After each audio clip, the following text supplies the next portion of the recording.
Class 7-এর প্রিয় ছাত্রছাত্রী বন্ধুরা, অনেক দিন পর আবার তোমাদের জন্য বীজগাণিতিক প্রক্রিয়া এই চ্যাপ্টারের অঙ্কগুলোর সমস্যাগুলোর সমাধান নিয়ে হাজির হলাম।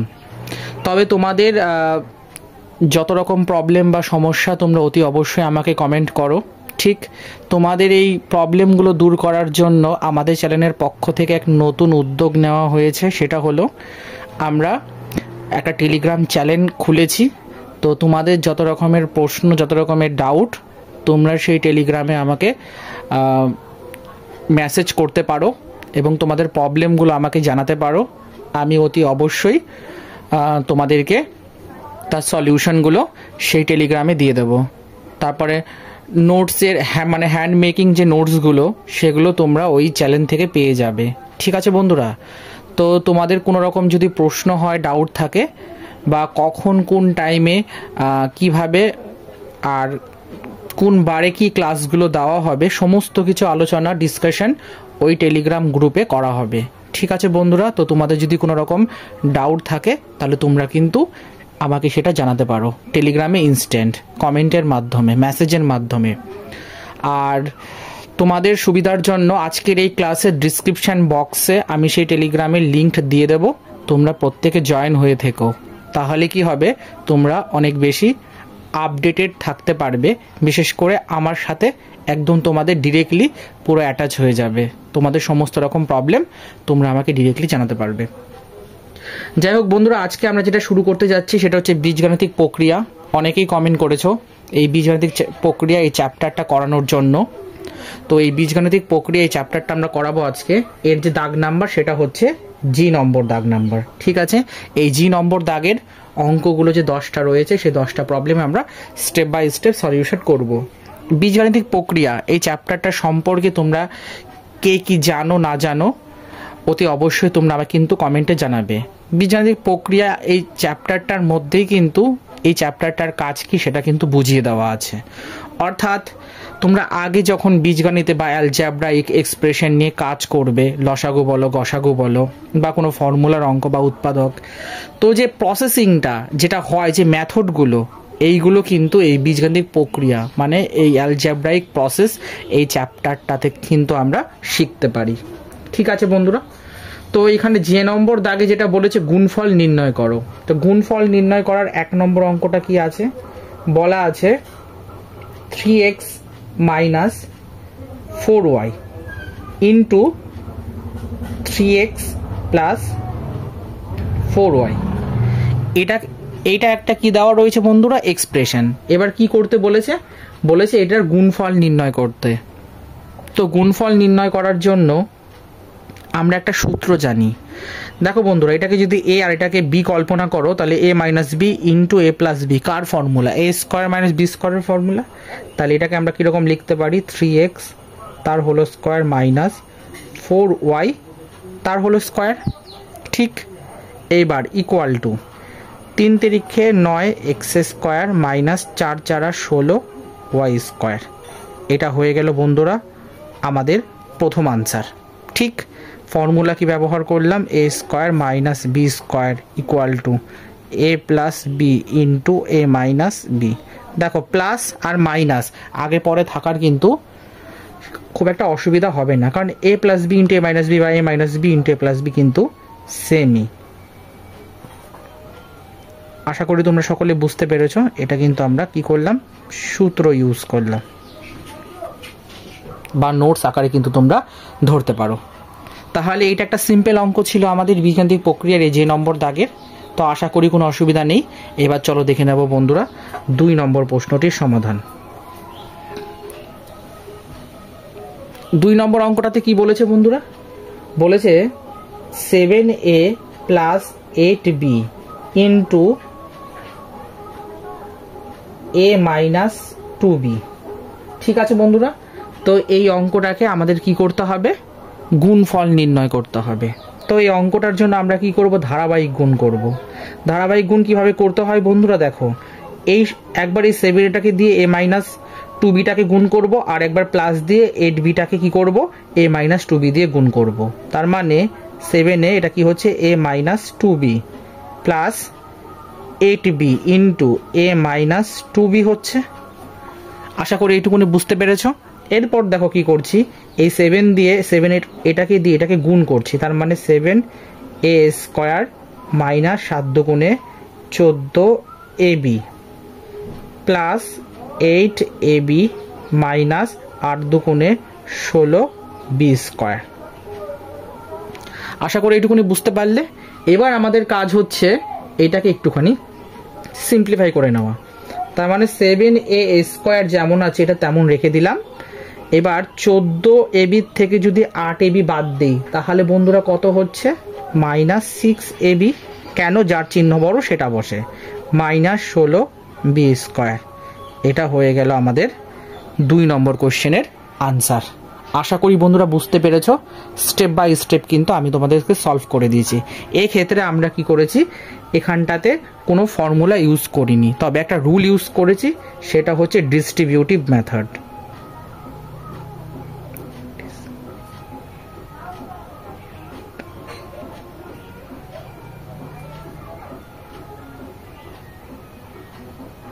ডিস্ট্রিবিউটিভ মেথড এটা দিয়ে কি করেছি বন্ধুরা, আমরা এই প্রবলেমটাকে সলভ করেছি। আশা করি বুঝতে পেরেছ। চলো দেখে নেব 3 নম্বর প্রশ্নটির সমাধান। 3 নম্বর অঙ্কটাতে কি বলেছে বন্ধুরা, 3 নম্বর অঙ্কটাতে বলেছে 2 গুণিত 3p into 4p minus 2q minus 8r। আশা করি এইটুকুনি বুঝতে পেরেছ। মানে কোশ্চেনটাকে জাস্ট নোট করলাম। এরপরে আমাদের কাজ হচ্ছে এটাকে কি করব, গুণ করব। দেখো 3 দুগুণে কত হচ্ছে, 6p হচ্ছে, 4p minus 2q minus 8r। এটা যেরকম আছে সেরকম কি করলাম, রেখে দিলাম। এরপরে দেখো equal to 4 6 24p square minus 6 দুগুণে 12pq মাইনাস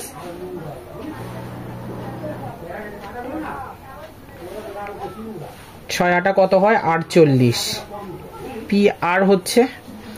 এবার বন্ধুরা এটাই হচ্ছে আমাদের উত্তর, আর কিছুই করলাম না। দেখো বন্ধুরা, প্রথমে এই 6 দিয়ে একবার, এই 6 দিয়ে একবার 4pটাকে গুণ হলো, মানে 6p দিয়ে 4pকে গুণ হলো। আর একবার কি হলো বন্ধুরা, 6p দিয়ে 2qকে গুণ হলো। আর একবার কি হলো বন্ধুরা, 6p দিয়ে 8rটাকে গুণ করলাম, করে কি পেলাম, 24p square minus 12pq minus 48pr। হয়ে গেল আমাদের 3 নম্বর প্রশ্নের উত্তর। এবার আমরা 4 নম্বর প্রশ্নের দিকে এগোবো। 4 নম্বরে বলেছে X square minus Y square into X square minus Y square. আমরা কি জানি, সূচকের মৌলিক নিয়মে শিখেছি, যখন দুটো সেম বেসের থাকে তখন পাওয়ারগুলো যোগ হয়ে যায়।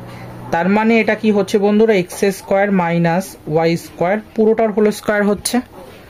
আশা করি এইটুকুনি সকলে বুঝতে পেরেছ। এরপরে দেখো, এবার এটাকে ফর্মুলায় ভাঙাচ্ছি, এক্স স্কোয়ার পুরোটার square minus 2 into X square into Y square plus Y square পুরোটার স্কোয়ার হচ্ছে equal to X to the power 4 minus 2x square Y square plus Y to the power 4। আশা করি এইটুকুনি বুঝতে পেরেছ। কারোর যদি কোনো রকম ডাউট থাকে তাহলে কিন্তু তোমরা আমাকে জানাবে। এটাই হচ্ছে বন্ধুরা আমাদের নির্ণীয় গুণফল। এখানে কোন সূত্র আমরা ইউজ করলাম, সেটা হচ্ছে a মাইনাস বি তার হোল স্কোয়ারের ফর্মুলা কি, A square plus A square minus, sorry এটা minus 2ab plus B square. এই সূত্রটিকে ব্যবহার করে আমরা কিন্তু এই অঙ্কটিকে সমাধান করলাম। এটা কি, এটা একটা সূত্র কিংবা অভেদও বলতে পারো। আশা করি বুঝতে পেরেছো এইটুকুনি সকলে, কারোর কোনো ডাউট নেই। চলো দেখে নেব এবার আমরা 5 নম্বর প্রশ্নটির সমাধান। x to the power 8 minus 2y to the power 8 minus 1 into x to the power 7 minus 3y two the power 7 minus 2। এই অঙ্কটাকে আমাদের কি করতে দিয়েছে? গুণ করতে দিয়েছে, গুণফল নির্ণয় করতে দিয়েছে। এবার এটা সেম করব, x টু দি পাওয়ার 8 মানে কি, এই সংখ্যামালাটাকে দিয়ে পরের সংখ্যামালাটাকে গুণ করে দেবো just. x to the power 7 minus 3y two the power 7 minus 2, তারপরে কি আছে minus 2y to the power 8 into x to the power 7 minus 3y two the power 7 minus 2, তারপরে কি আছে minus 1 into x to the power 7 minus 3y two the power 7 minus 2। এইটুকুনি আশা করি clear হয়েছে। এরপরে কি করব, এই x টু দি পাওয়ার 8 দিয়ে পুরোটাকে গুণ করব। তাহলে কি হয় এটা বন্ধুরা, দেখো 8 আর 7 যখন আমরা দেখো সূচকের মৌলিক নিয়মে যেটা আমরা বুঝি সেটা হচ্ছে বেসগুলো যদি সেম থাকে তখন কিন্তু পাওয়ারগুলো কি হয়ে যায় বন্ধুরা, যোগ হয়ে যায়। আশা করি এইটুকুনি তোমরা বুঝতে পেরেছো। তো এখানে সেই জিনিসটাই কাজ হবে। তো এখানে বেস সেম আছে তাই পাওয়ারগুলো যোগ হয়ে যাবে, কিন্তু এখানে যদি আমি 8 প্লাস 7 করে দেখাই তাহলে জিনিসটা কি হচ্ছে, এরকম করতে করতে অঙ্কটা বিশাল বড় হয়ে যাবে। তো তোমরা চাইলে এইটুকুনি এটা মুখে মুখেই করতে পারো। তার মানে 2 15, x টু দি পাওয়ার 15 হচ্ছে এটা 8 এর সাথে, minus 3x to the power 8 y to the power 7। এখানে পাওয়ারগুলো যোগ হলো না কেন, কারণ বেসটা সেম নেই সেই জন্য। আর এখানটাতে কি হচ্ছে 2x টু দি পাওয়ার 8। আশা করি এইটুকুনি বুঝতে পেরেছো। নেক্সট এবার কি হচ্ছে 2y to the power 8 x to the power 7, মানে কোনোটাতে দেখবে আগে হচ্ছে x টু দি পাওয়ার 7 পরে y টু দি পাওয়ার 8 থাকতে পারে, মানে আগে পরে জিনিসটা তোমরা চাইলে একটু গুছিয়েও লিখতে পারো। মাইনাসে মাইনাসে প্লাস, এটা কত হচ্ছে 3 দুগুণে 6 y টু দি পাওয়ার 15 হচ্ছে এটা, মাইনাসে মাইনাসে প্লাস 2 দুগুণে 4 y টু দি পাওয়ার 8, তারপর এটা কি আছে x to the power 7 plus 3y two the power 7 plus 2। ব্যাস বন্ধুরা, এটাই হচ্ছে আমাদের নির্ণীয় গুণফল। মানে যেমন প্রবলেম সেরকমই আনসার, মানে এটা বিশাল বড় কি হলো এক্সপ্রেশন ক্রিয়েট করলো। ঠিক আছে বন্ধুরা, দেখে নেব 6 নম্বর প্রশ্নটির সমাধান। 6 নম্বর অঙ্কতে কি বলেছে বন্ধুরা, বলেছে 2/3x minus 4/3y into 2/3x minus 4/3y। এটা আমাদের কি করতে দিয়েছে, গুণফল নির্ণয় করতে দিয়েছে। ঠিক, তাহলে এটা দুটো সেম আছে, তাহলে 2/3x মাইনাস 4/3y পুরোটার স্কোয়ার দিয়ে দিলাম। ঠিক অনেকটা পুরো কিন্তু বলতে গেলে তোমার ওই 4 নম্বর অঙ্কের মতন। ঠিক, এইবার এটাকে ফর্মুলায় ভাঙিয়ে দাও। একবারে করে দিচ্ছি, 2 দুগুণে 4 3 তিরিক্ষে 9 এক্স স্কোয়ার। ঠিক, মাইনাস এখানে কত হচ্ছে 2, একটা 2 থাকছে, বা এরকম লিখতে পারো 2 into 2/3x into 4/3y plus কত হচ্ছে বন্ধুরা 4 4 16, আর এটা হচ্ছে 3 তিরিক্ষে 9 y স্কোয়ার।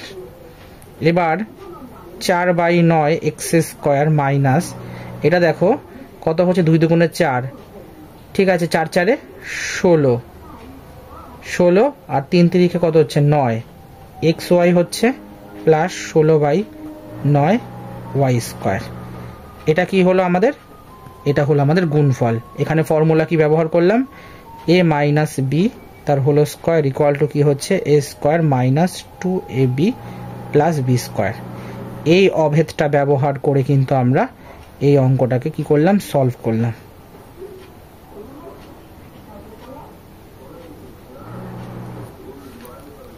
আশা করি বুঝতে পেরেছো, কারোর কোনো ডাউট নেই। চলো দেখে নেব 7 নম্বর কোশ্চেনটির সমাধান। 7 নম্বর অঙ্কতে কি দিয়েছে? 7 নম্বর অঙ্কতে দিয়েছে 2/3 x square yz into -4/5 x y square z into -5/16 x y z square. এটা দেওয়া আছে। এই অঙ্কটা কিন্তু ভেরি ভেরি ইম্পর্টেন্ট, ভালো করে প্র্যাকটিস করবে। এবার এটাকে কি করতে হবে? গুণফল নির্ণয় করতে হবে। এবার আমাদের প্রথমে কাজ হচ্ছে সংখ্যাগুলো যেগুলো আছে সেগুলোকে একদিকে লিখে রাখবো। মাইনাস মাইনাস প্লাস হয়ে গেল, তাই আর লিখলাম না। 4/5 গুণিত 5/16। ঠিক, এইবার যেগুলো চলরাশি আছে মানে এক্স ওয়াই জেড, এইগুলোকে একদিকে রাখবো গুণিত। এখানে এক্স স্কোয়ার আছে, এখানে 3, তার মানে 2 একে 3, 3 একে 4, তার মানে x⁴ হলো। এখানে ওয়াই একটা, দুটো, তিনটে, একে 4টে, তার মানে y⁴ হলো। এখানে একটা দুটো, আর দুটো কত হচ্ছে? 4টে। ঠিক, এবার দেখো এই 5 আর এই 5 তো কেটে যাচ্ছে। ঠিক, আর এই 4 দিয়ে এই 4কে কাটালে কত হচ্ছে? 4 4 16। এবার এই 4 দিয়ে মানে 2 দিয়ে এই 4কে কাটিয়ে দাও 2, তাহলে কত পাচ্ছি আমরা? 1/6 x⁴, y⁴, z⁴। এটাই হচ্ছে আমাদের আনসার। আশা করি সকলে বুঝতে পেরেছো। কারণ দেখো, যখনই এরকম টাইপের প্রবলেম থাকবে তখন সংখ্যা যেগুলো আছে সেগুলোকে একদিকে রাখবো গুণ দিয়ে, আর চলরাশি যেগুলো আছে মানে কনস্ট্যান্ট মানে ভেরিয়েবলগুলো সেইগুলোকে আরেক দিকে রাখবো। ভেরিয়েবল ক্যালকুলেশন করব, আর কনস্ট্যান্টগুলোকে গুণ মানে ক্যালকুলেশন করব। তারপরে দুটোকে মিক্স আপ মানে গুণ করা মানে তো মিক্স আপ। তার মানে দেখো কনস্ট্যান্টের ক্যালকুলেশন 1/6 পেলাম, আর ভেরিয়েবলের ক্যালকুলেশন আমরা কি পেয়েছি? x⁴, y⁴, z⁴, যেমন আছে তেমন রেখে দিলাম, আর গুণাকারের মানে আর পাশে লেখা মানে সেম। তার মানে এটাই হলো আমাদের নির্ণয় গুণফল।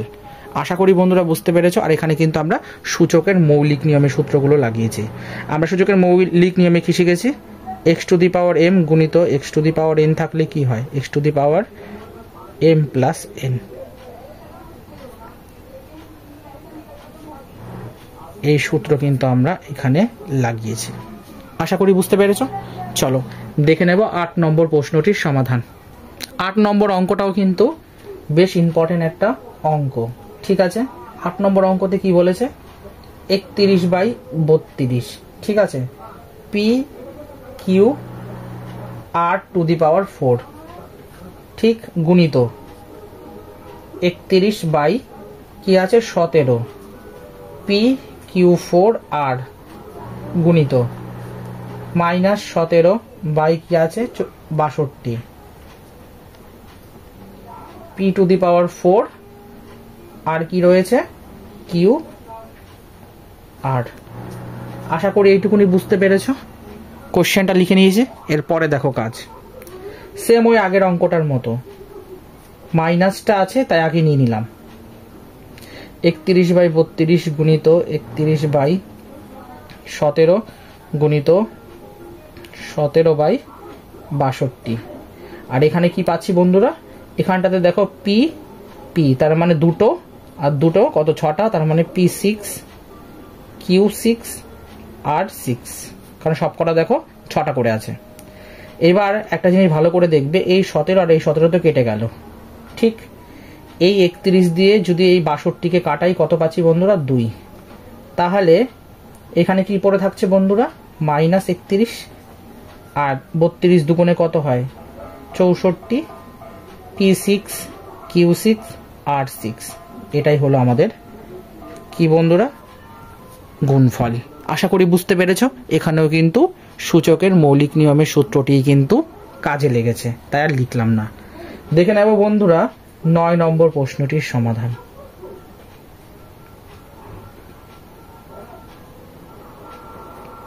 9 নম্বর অঙ্কটাতে কি দেওয়া আছে? -7a² -8b² -9c²। ঠিক, গুণিত তারপরে কি দেওয়া আছে?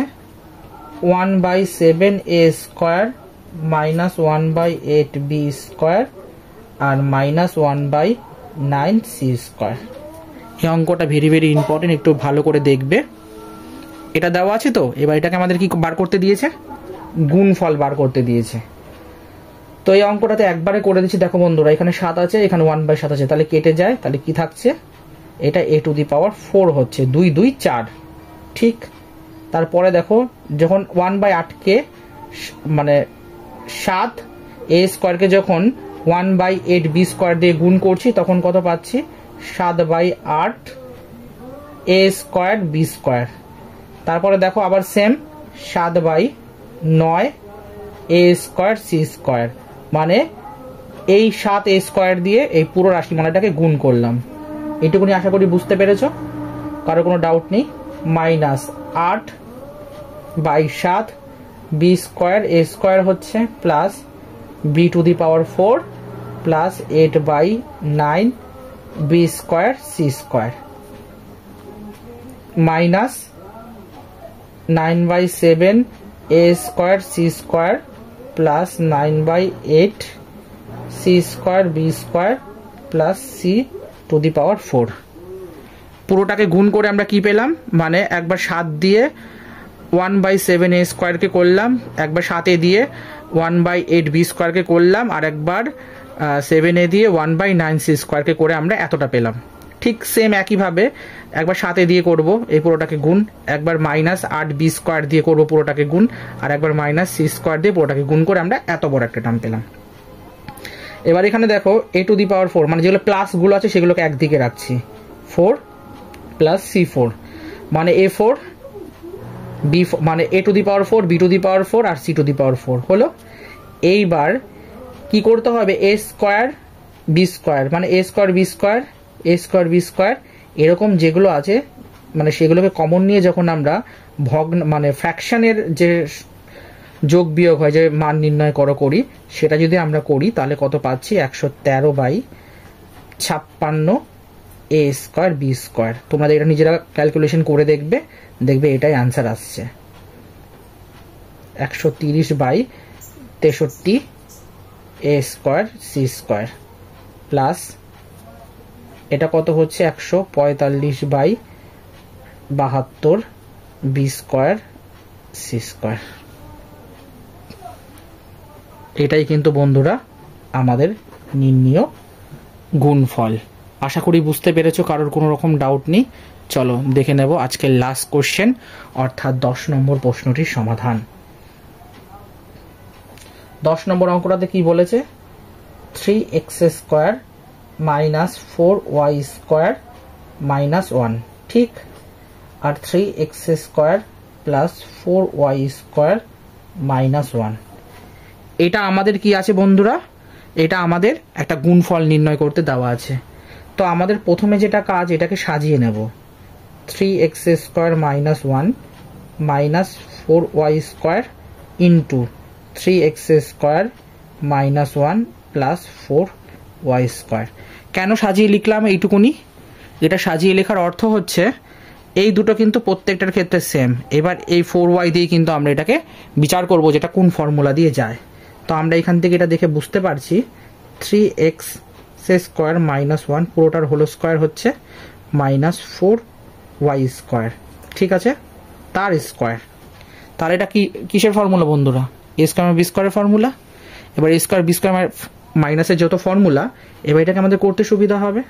দেখো 3 × 9 x², 3 × 9 x² হবে না, কারণ দেখেন এটা x², তারপর x, তার মানে 3 × 9 x⁴ মাইনাস 6x² প্লাস 1, আর মাইনাস 4 × 4 = y⁴। এবার আমাদের কাজ হচ্ছে এটাকে কি করব? একটু সাজিয়ে গুছিয়ে লিখব। সাজিয়ে গুছিয়ে যদি লিখি 9x⁴ minus 16y⁴ minus 6x² plus 1। সাজিয়ে গুছিয়ে লিখলে একটু ভালো লাগলো আনসারটা দেখতে। তাহলে ক্লাস 7-এর প্রিয় ছাত্রছাত্রী বন্ধুরা, এই ছিল আমাদের বীজগাণিতিক প্রক্রিয়া এই চ্যাপ্টারটির যে দাগের যে 10টা অঙ্ক ছিল, সেই 10টা অঙ্ক আমি তোমাদের স্টেপ বাই স্টেপ কি করলাম? সলভ করে দিলাম। ঠিক। এরপরে যে অঙ্কগুলো বাকি রইল, অর্থাৎ দেখো তোমরা দেখলে বুঝতে পারবে, যেমন ধরো যে অঙ্কগুলো মানে ঠিক করা রয়েছে, সরল করো, গুণ করো, ভাগ করো, আবার সরল করো, এই 20খানা অঙ্ক আমরা নেক্সট ক্লাসে আলোচনা করব। আজকের এই সেশনটা যদি ভালো লাগে তাহলে তোমরা অতি অবশ্যই একটা লাইক করে দিও। এরকমই প্রভাতী গণিত বইয়ের অনুশীলনীগুলোর প্রতিনিয়ত সমাধান পেতে চ্যানেলটাকে সাবস্ক্রাইব করে পাশে থাকো। আর তোমাদের কোনো রকম প্রশ্ন, যেটা তোমাদের বললাম, আজকের এই ক্লাসের ডেসক্রিপশন বক্সে আমি তোমাদের সেই টেলিগ্রাম গ্রুপের লিঙ্কটা দিয়ে দেবো। তোমরা সেখানে ক্লাস 5 বলো, 6 বলো, 7 বলো, 8 বলো, সমস্ত ক্লাস 9 বলো, 10 বলো, সবাই জয়েন করে যেও। সেখানে তোমাদের কোনো রকম প্রবলেম হলে তোমরা কিন্তু সরাসরি আমার সাথে কানেক্টেড হয়ে কনভারসেশন করতে পারো। ঠিক আছে বন্ধুরা, চলো আজকের মতো এখানে শেষ করলাম, পরবর্তী ক্লাসে দেখা হবে। টাটা।